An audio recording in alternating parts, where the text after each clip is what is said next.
जागतिक महिला दिनानिमित्त सुंदर मल्टीपर्पज हॉल नेहरूनगर येथे दक्षिण सोलापूर तालुक्यामध्ये प्राथमिक शिक्षण संघ व महिला आघाडी यांच्या वतीनं महिला दिन साजरा करण्यात आला आहे।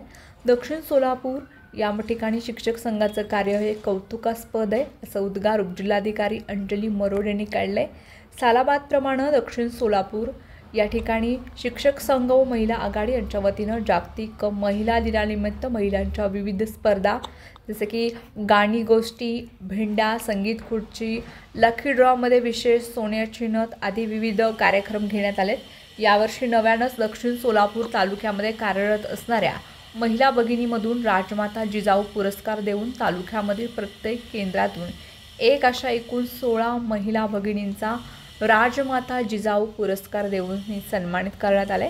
कार्यक्रमाच्या प्रास्ताविकेमध्ये बोलताना दक्षिण सोलापूरचे शिक्षक संघाचे अध्यक्ष मेहबूब साहब सवार यांनी दक्षिण सोलापूर तालुक्यामध्ये महिलांच्या सक्षमीकरणासाठी शिक्षक संघ व महिला आघाडी वेगवेगळ्या उपक्रमांमधून महिलांच्या आणि विद्यार्थ्यांच्या संघटनेच्या हिताचे वेगवेगळे उपक्रम नेहमीच घेत असले आणि सामाजिक बांधिलकी जपण्याचं काम आजवर शिक्षक संघानं निरंतर केलेले असं प्रतिपादन केले।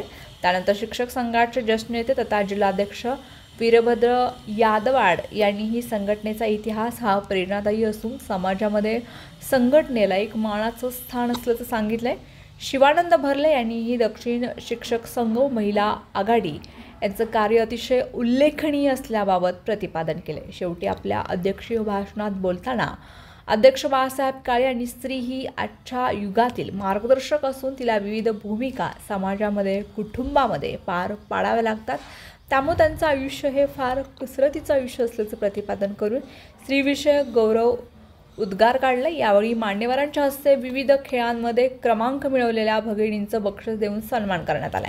मान्यवरांच्या हस्ते आकर्षक ट्रॉफी, प्रमाणपत्र, शाल व बुके देऊन राजमाता जिजाऊ पुरस्कार प्राप्त भगिनींनाही गौरवण्यात आले। स्वर्गीय माजी मंत्री आनंदरावजी देवकाते साहेब यांच्या स्मरणार्थ मुद्रुक पतसंस्थेचे संचालक संजय देवकाते यांच्या सौजन्याने ही ट्रॉफी देण्यात आली आहे।